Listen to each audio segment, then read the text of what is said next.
Saudações a todos, meu nome é Carlos Alencar, sou professor do Centro Cultural Santa Catarina de Sena, localizado em Manaus, Amazonas.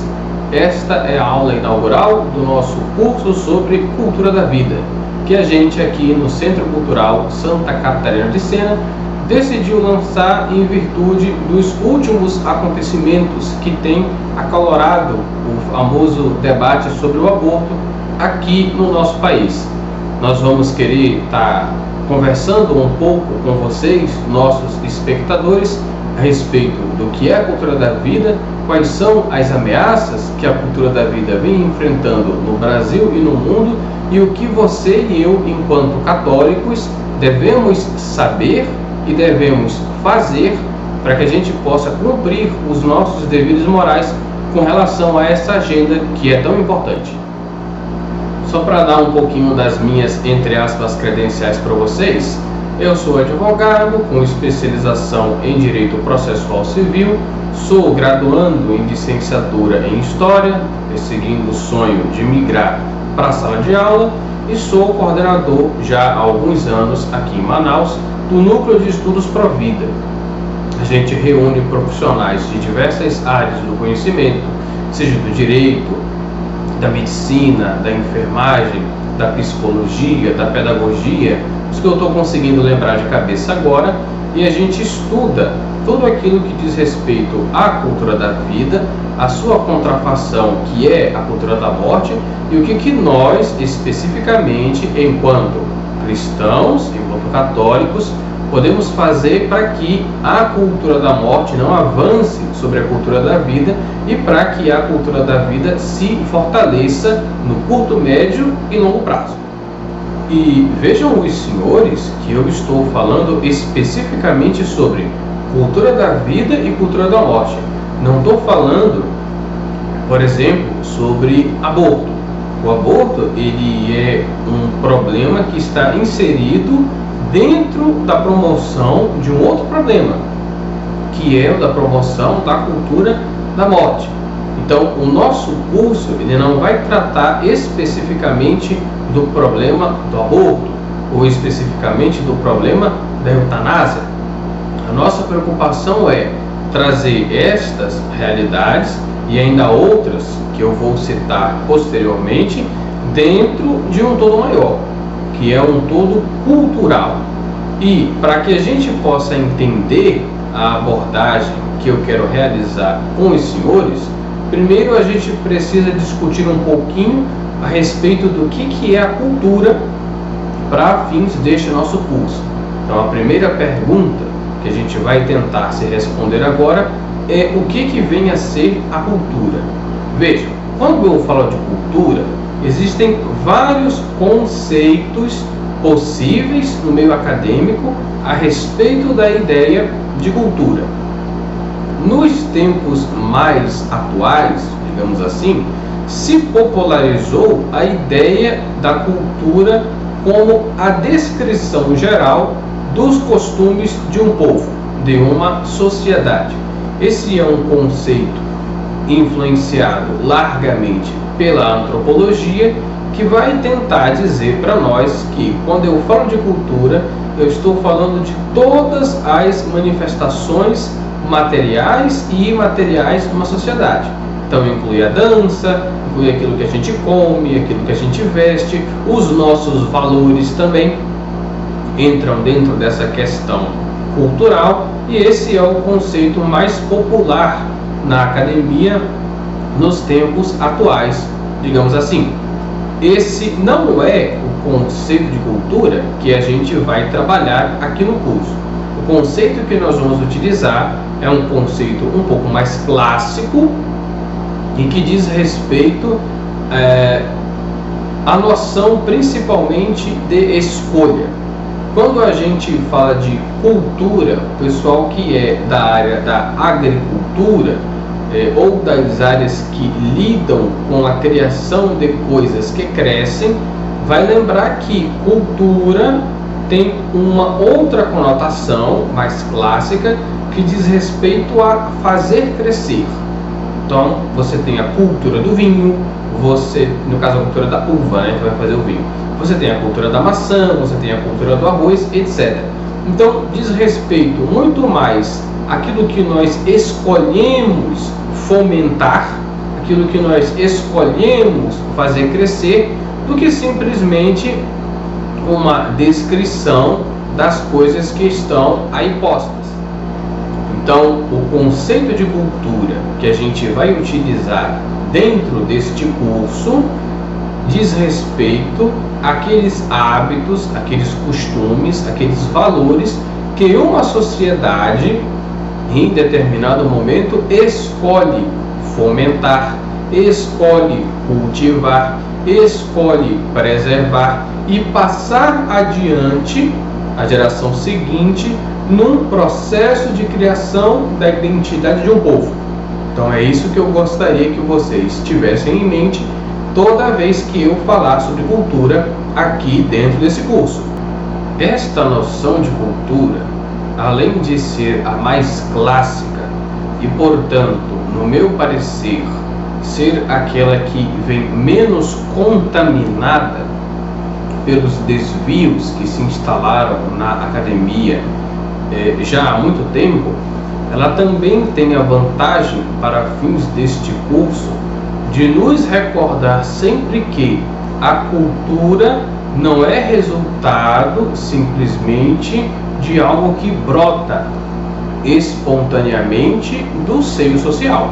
A cultura é resultado de escolhas feitas por pessoas que detêm certa influência na sociedade e que usam dessa influência para a concretização dos seus interesses, sejam interesses lícitos ou ilícitos, formarem, digamos assim, algo que a gente entende hoje como opinião pública. Isso é especialmente importante na época de hoje, em que nós conhecemos as chamadas ferramentas de engenharia social. Então, uma pessoa que vem com você hoje tentando vender uma noção de cultura meramente descritiva de como a sociedade é naquele determinado momento, essa informação corre o perigo de nos fazer esquecer que, se aquela sociedade cultiva determinados valores, esses valores geralmente são frutos de escolhas de pessoas que detêm naquela sociedade a influência necessária para fazer com que aqueles valores sejam discutidos, sejam apoiados, sejam fixados dentro do tecido daquela sociedade. Quando a gente fala do conflito entre a cultura da vida e a cultura da morte, nós temos exatamente este fenômeno acontecendo. A cultura da vida foi promovida durante a época em que o grande agente de influência social era a Igreja, especificamente a Igreja Católica. E a cultura da morte, ao contrário, começa a se desenvolver e a se afirmar no exato momento em que os inimigos da Igreja, aqueles que querem ver o seu enfraquecimento e, em última análise, a sua destruição, começam a adquirir certo protagonismo dentro da sociedade, vão afastando dos locais de produção de cultura os valores e as noções tidos como certos e verdadeiros pela Igreja Católica e vão colocando no seu lugar valores outros, frutos de outras concepções, e a partir daquele momento a cultura da vida vai lentamente cedendo espaço para a cultura da morte. Então vamos prosseguir. Se a cultura é o resultado de escolhas, nós temos que nos perguntar, quando olhamos para um modelo cultural, qual o referencial de valor que influenciou na produção daquela cultura. Então, os valores, as noções que nós escolhemos passar adiante, geralmente são o resultado daquilo que nós identificamos como o bem, aquilo que tem um valor positivo para nós, para a nossa sociedade, e que nós queremos que seja fomentado, que passe para as próximas gerações e, em última análise, que se perpetue. Um exemplo bem bobinho: nós temos um pai de família. Esse pai de família torce para determinado time de futebol. Geralmente, o que ele espera, o que ele procura, é fazer com que os seus filhos também torçam por aquele mesmo time de futebol para o qual ele já torce. Quando isso não acontece, normalmente é fonte de frustração, fonte de desgosto, muitas vezes fonte até de leves conflitos familiares. Um exemplo bem bobinho: o pai identifica, de certa maneira, aquele time de futebol como o bem, os outros, e principalmente o time rival, são o mal, e ele quer que os seus filhos participem daquele bem que ele vive na sua vida. Então quer que os filhos sigam o mesmo time de futebol. Então, a primeira noção de cultura, nós já vimos, é a noção de escolha. Isso aqui dentro do nosso curso. Lá fora, como já expliquei, poderão dizer inúmeras outras coisas, mas nós estamos partindo do pressuposto da cultura enquanto escolha. A segunda palavra importante que a gente tem que avaliar quando a gente fala da cultura é a noção de bem. Claro, ninguém em sã consciência quer passar adiante o mal, quer passar somente aquilo que identifica como sendo o bem. No caso, eu dei o exemplo do clube de futebol, mas poderíamos pensar ainda no universo familiar, numa mãe que é uma pessoa que teve um certo contato com a literatura. Ela leu alguns livros que ela julga muito bons, e ela, quando a filha ou o filho atinge determinada idade, dá um exemplar daquele livro para o filho, para a filha, na esperança de que o filho também possa de alguma forma ser formado, elevado, edificado por aquela obra que ela julga como boa, e que isso vá se estendendo de geração em geração até criar uma verdadeira identidade. Então veja, duas noções aqui de cultura. Primeiro, a noção de uma escolha. Não é uma coisa que surge espontaneamente, mas é algo que eu escolho para cultivar, para reforçar, para passar adiante. E em segundo lugar, nós temos a ideia de bem, que eu poderia colocar também como a ideia de valor positivo. Então nós, geralmente, tentamos fazer com que as coisas ruins fiquem restritas à nossa geração. Tentamos passar adiante somente aquilo que a gente julga como sendo bom. Um exemplo bobinho é a questão da guerra. Depois da Primeira Guerra Mundial e principalmente depois da Segunda Guerra Mundial, as nações do mundo ocidental, quase que num consenso inescapável, decidiram que nunca mais deveria acontecer novamente um conflito da mesma escala que aquele do qual elas tinham acabado de sair. Então se criaram vários mecanismos para tentar fomentar uma cultura de paz. Mas vejam que isso foi resultado de uma escolha. Eu detectei um mal, que é o mal da guerra, mas que nem sempre foi entendida como mal, porque nós já tivemos momentos históricos e sociedades em que a guerra era vista como uma coisa boa, e culturas eram construídas para defender a guerra enquanto coisa boa e desejável. O famoso exemplo da cidade de Esparta. onde desde muito pequenininhos os homens e até mesmo as mulheres eram educados na arte da guerra, queriam ser os melhores guerreiros possíveis. Então, ao contrário do que a gente entende hoje da guerra como algo ruim, algo a ser evitado a todo custo, em Esparta você tinha exatamente a chamada cultura guerreira, que via a guerra como algo a ser fomentado, aperfeiçoado, e via a belicosidade, a força física, como algo bom, algo a ser motivado. Então vejam que estão presentes aqui as duas noções, escolha e a noção de bem. Com relação à noção da escolha e com relação à noção de bem, para a gente juntar as duas noções em uma frase só, diríamos que a cultura é resultado das escolhas feitas pelas sociedades, escolhas essas condicionadas à ideia de bem.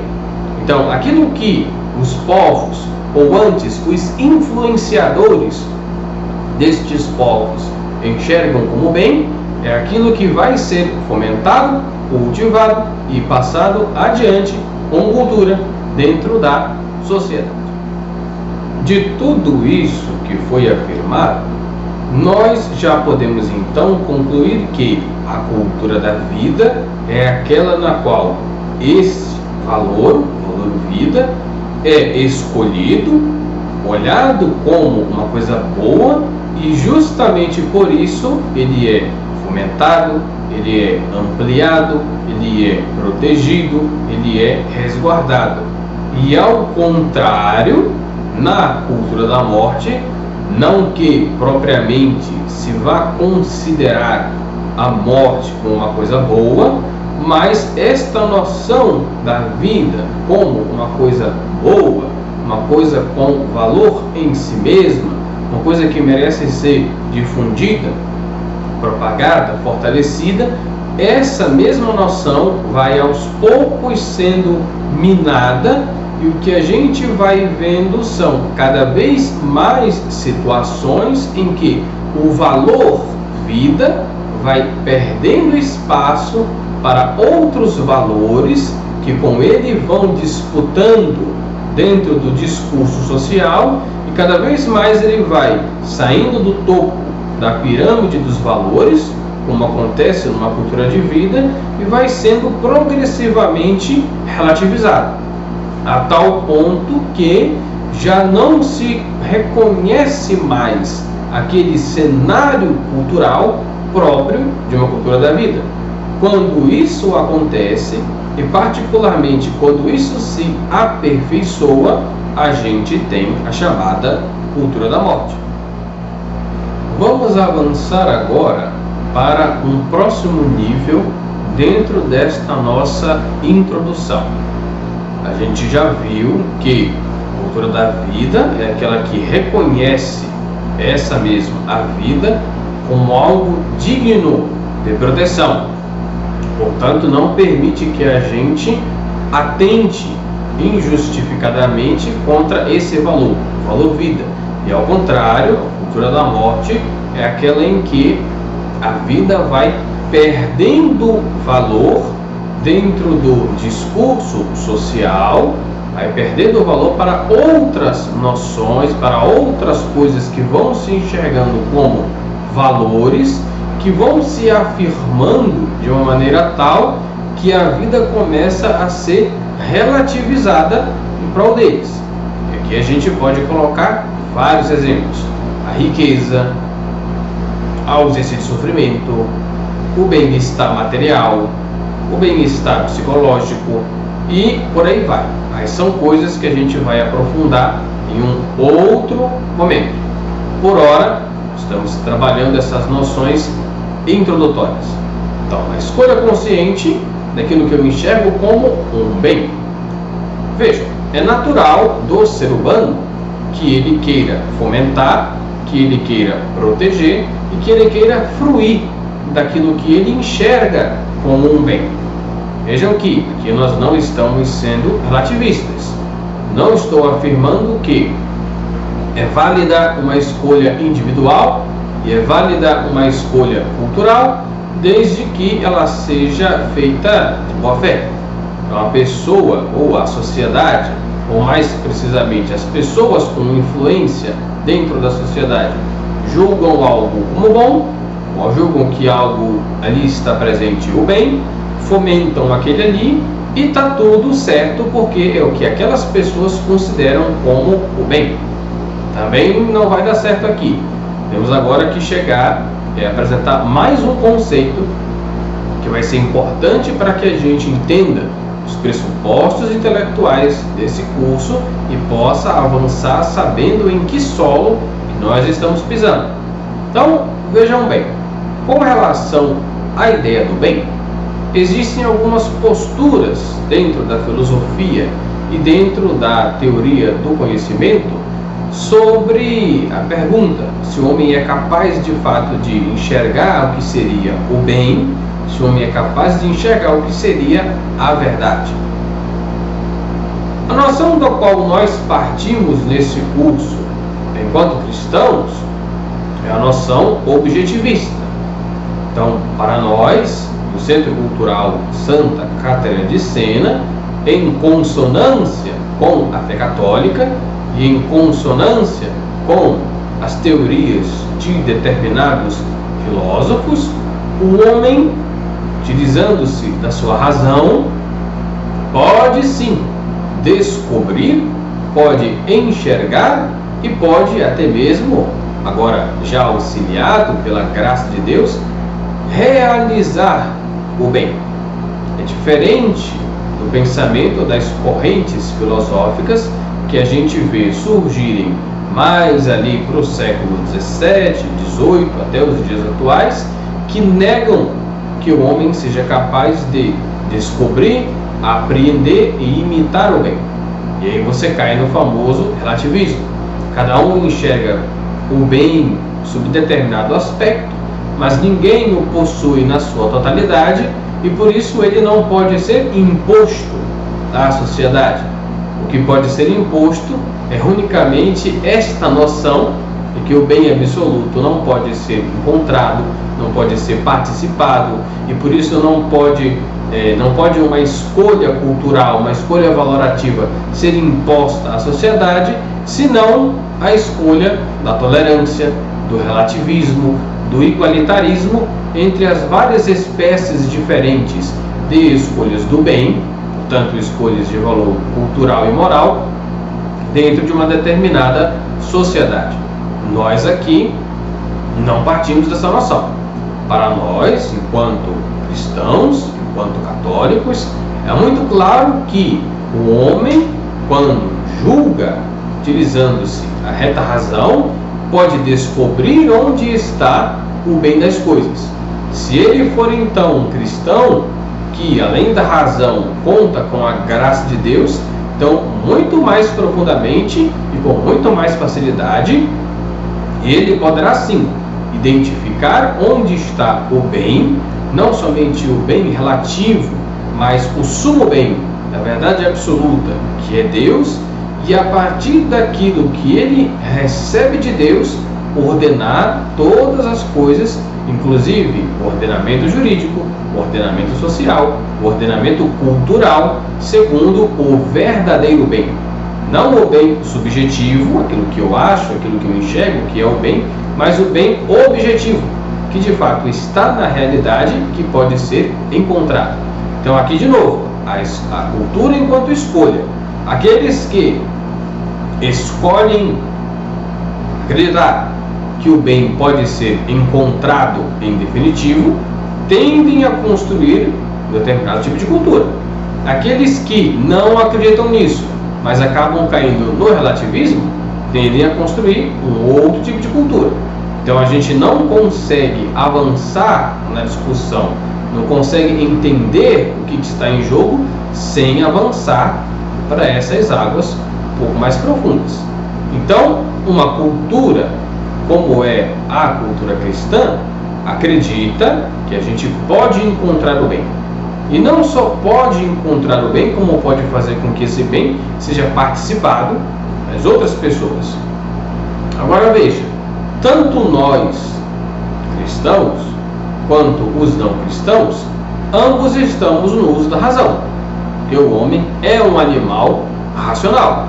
E aqui mais uma noção que eu dou para vocês por verdade, e que para fins deste curso, quando a gente for falar sobre o ser humano, vamos falar do ser humano enquanto animal racional, que tem a faculdade da razão.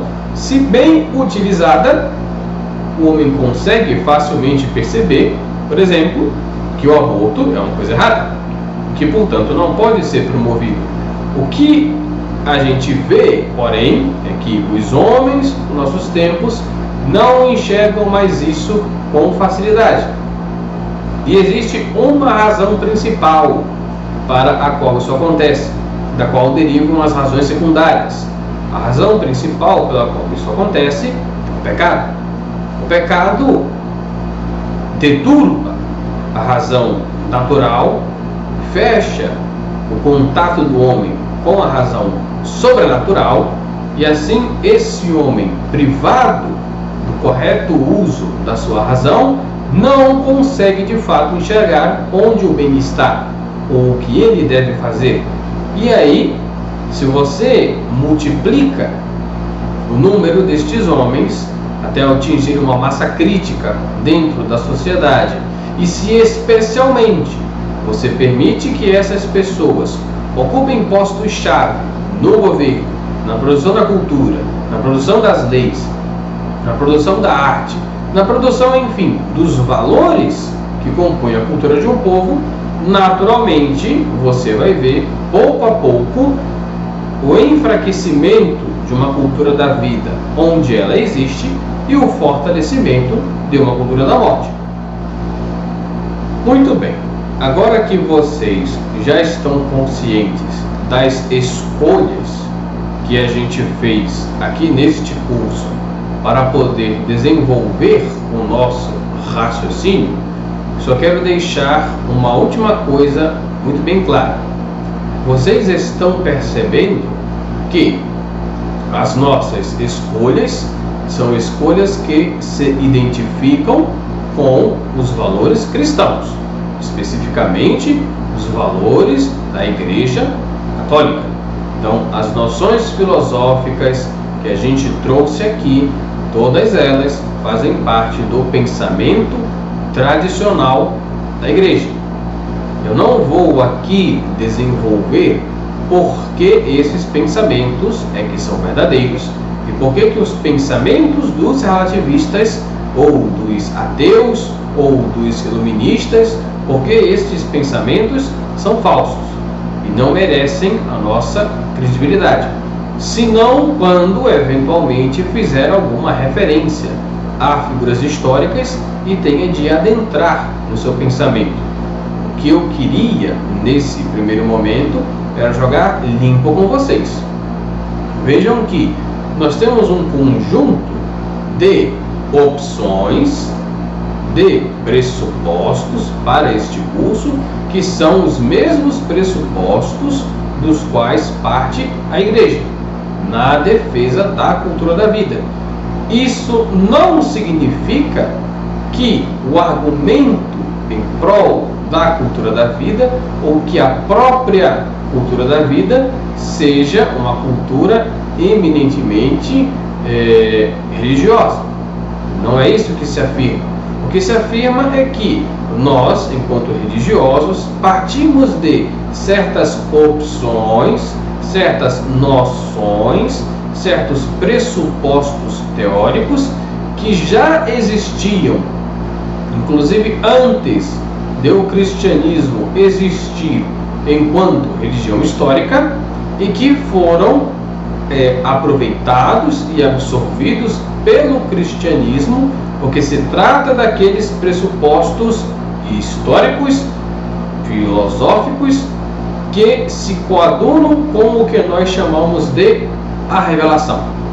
Então, se até se entende antes da vinda de Cristo que um relativista olhasse para o pensamento de um Sócrates, olhasse para o pensamento de um Aristóteles, por exemplo, que são dois filósofos que ensinam muito aos cristãos e dos quais os primeiros pais da igreja beberam muito para ensinar a doutrina cristã dentro do mundo greco-romano, é lícito, até certo ponto, que um relativista, com a sua razão debilitada pelo pecado, pelos maus costumes, etc., ele olhe para o Sócrates, olhe para o Aristóteles e não veja superioridade na teoria dele com relação à teoria do Gorgias, por exemplo, que é um outro pensador do mundo grego antigo, que o discurso dele parece muito com aquilo que a gente vê em grande parte do ambiente acadêmico hoje,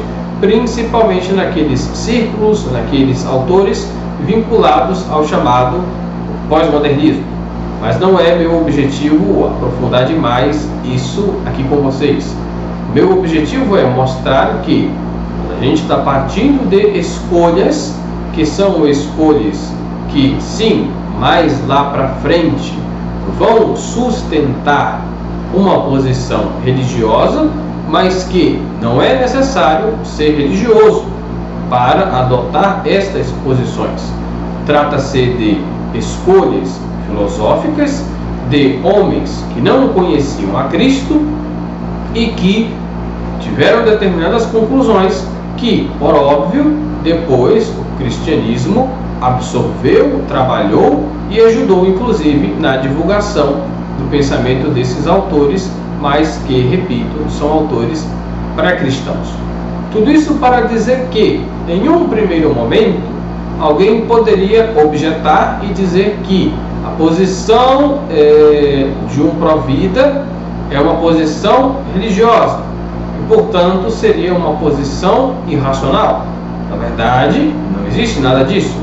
Pode-se perfeitamente argumentar, sim, que um religioso defenda a cultura da vida por razões, primeiramente, principalmente, principalmente religiosas. Mas não significa que o discurso da cultura da vida acredite somente a religião os seus argumentos. Então eu queria deixar isso daí bem claro. Em segundo lugar, trata-se de um curso ofertado por um centro cultural católico. Quem está ofertando esse curso, que sou eu, é um católico. Esse curso é voltado preferencialmente para católicos. Então, eu não vou aqui me preocupar em demonstrar para um não católico a veracidade dos pressupostos filosóficos e muito menos teológicos do que a gente está discutindo aqui.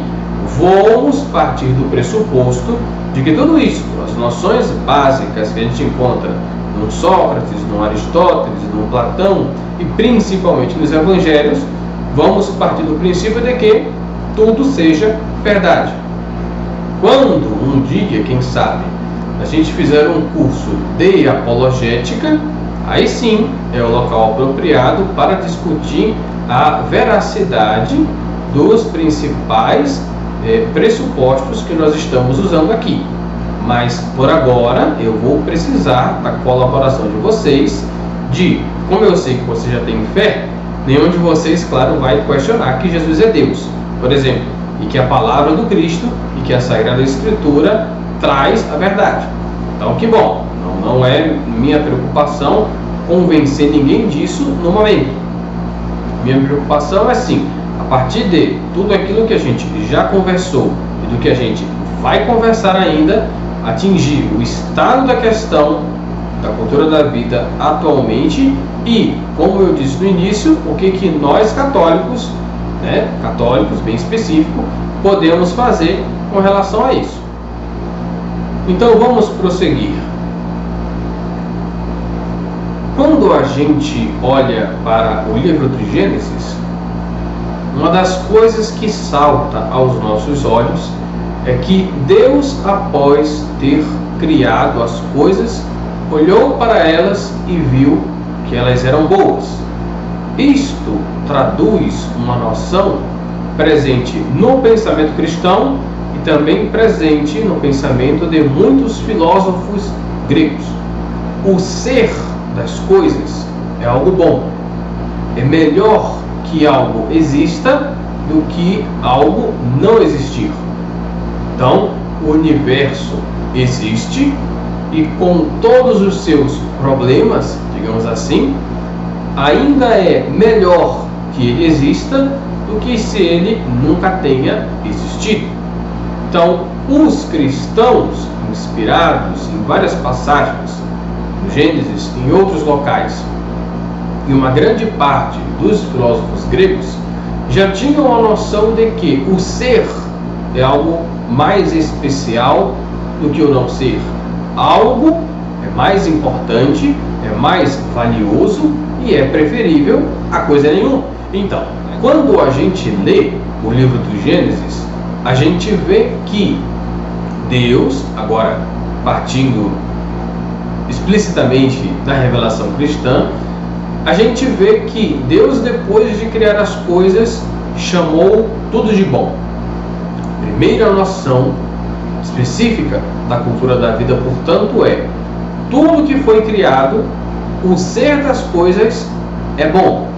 Deus não criou as coisas para serem ruins. Deus criou as coisas boas. Elas são portadoras de valor, elas são portadoras de um bem. E por serem portadoras de um valor, por serem portadoras de um bem, elas merecem proteção. Essa é a primeira noção. O ser das coisas é bom, vem de Deus. Agora, o bem das coisas que Deus criou não está igualmente distribuído entre todas elas. Não existe o mesmo nível de bem entre uma pedra e um ser humano. Existe uma coisa que a gente chama na filosofia de analogia entes. Como é que eu explico isso para vocês de uma maneira bem, digamos assim, prática, que não exija muito, para que a gente possa entender e evoluir? Veja, quando a gente olha para uma pedra, a gente vê que ela existe, mas ela não faz nada além disso não. Ela só fica ali existindo até que um dia, pela erosão ou por algum outro tipo de ação, ela seja desfeita e vire areia. E depois o que acontece com essa areia, não nos convém especular a respeito. Quando eu olho para uma planta, eu percebo que essa planta, assim como a pedra, existe, mas ela faz algo que a pedra não faz. Essa planta, ela cresce, ela tem sementes, ela faz fotossíntese, ela produz flores, frutos, etc. Então, além de ter o ser das coisas, ela tem algumas características, algumas propriedades que a pedra não tem. Então, ela existe como que, na verdade não como que, mas ela existe em um estado superior ao que a pedra existe. Quando então eu olho para essa planta, digamos que seja uma grama, vem uma vaca e come aquela grama. Quando eu olho para aquela vaca, eu percebo que ela, assim como a pedra e a planta, existe. Assim como a planta, ela nasce, ela cresce, ela se reproduz, ou seja, ela está viva, ela tem metabolismo, ela tem alma, ela está animada, ela produz movimentos próprios que não são causados de fora, mas que estão presentes nela mesma. E além de tudo, eu vejo que essa vaca, ela sai andando por aí, eu vejo que essa vaca muge, eu vejo que essa vaca engravida, etc, etc. Então ela faz coisas que a própria planta não faz. E quando eu vejo um ser humano que cria essa vaca, eu vejo que o ser humano existe como a pedra, ele está vivo como a planta e como a vaca, ele se move como a vaca, ele sente como a vaca, mas ele faz algo que nem a pedra, nem a planta, nem a vaca fazem. Ele raciocina. E aqui um outro pressuposto. Quando a gente fala de raciocínio, eu não estou me referindo somente ao fato de que A vaca sabe a hora que ela tem que comer, a vaca sabe que ela tem que procurar grama, a vaca sabe das noções básicas que estão no cérebro daquela vaca. Eu não estou falando disso. O ser humano ele tem algo que a vaca não tem em termos de raciocínio, e a gente vai explicar mais tarde em que sentido ocorre essa diferenciação. Mas o que eu quero estabelecer com vocês agora e deixar isso bem claro é que, vejam como está lá no Gênesis, tudo que Deus criou é bom, mas Deus não colocou o mesmo nível de bem em todas as coisas. O bem está desigualmente distribuído entre os diferentes seres. Então a gente parte desde a pedra, que tem unicamente o bem de existir, ela não tem nem consciência de que ela existe, ela não tem sequer vida, mas ela existe. Então ela carrega em si o bem da existência, até eu chegar em uma planta que também não tem consciência da sua existência, mas já está viva, diferente da pedra, passando pela vaca, que também não tem consciência da sua existência, mas já se move por aí, já tem inclusive sentimentos.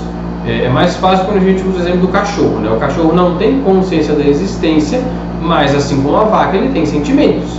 Ele tem aquele cachorro pelo qual ele tem afeição, aquele que ele já não gosta, ele tem o dono dele, tem aquela comida favorita, etc, etc. E aí a gente avança para o ser humano, que tem todas essas coisas, mais a consciência de que ele existe, mais um monte de outras características que a gente vai percebendo ao longo do tempo.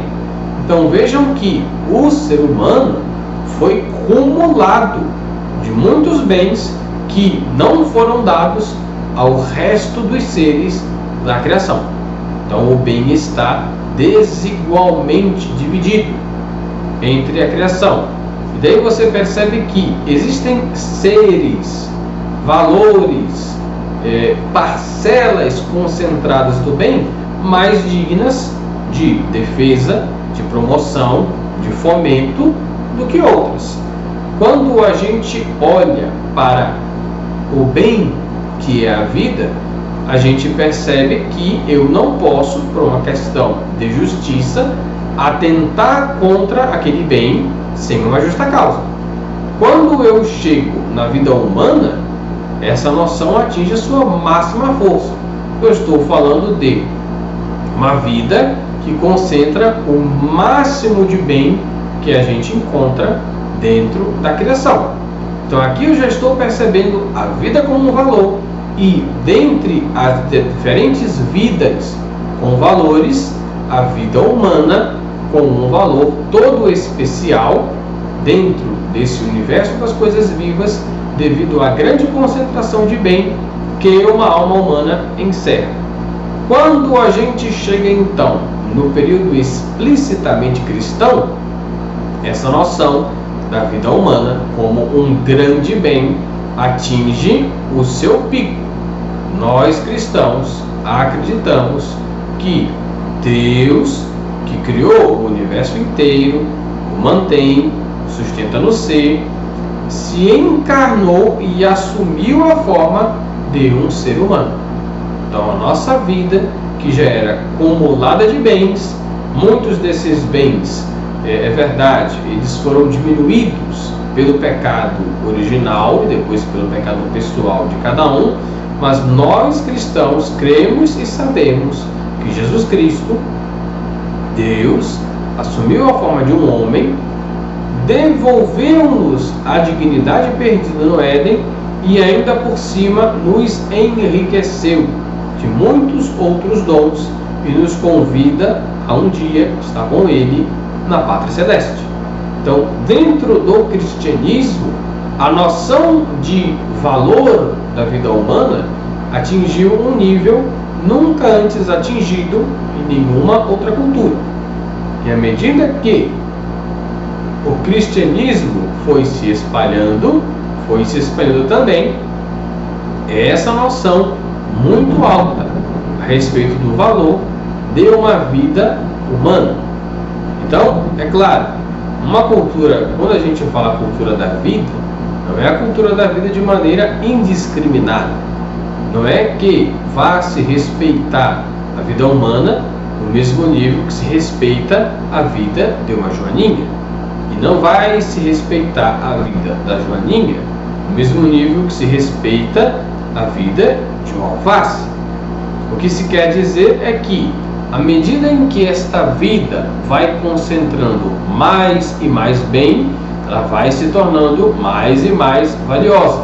E eu não posso atentar contra essa vida, a não ser que exista uma justa causa proporcional ao valor daquela vida que justifique a nossa intervenção. Então, antes de entrar propriamente no problema da vida humana, vamos dar um exemplo besta aqui. Quando a gente fala de uma planta, por exemplo, ainda que a vida de um ser humano seja superior à vida da planta ou à vida da vaca, eu não posso sair por aí matando as plantas e matando as vacas sem justa causa. Eu não posso tacar fogo numa floresta por diversão. Isso seria um pecado. Eu não posso matar um gato por diversão. Isso seria um pecado. É diferente quando eu mato uma vaca para o meu alimento, que aí existe uma justa causa. O que eu quero não é destruir a vida da vaca, e sim preservar a minha própria vida.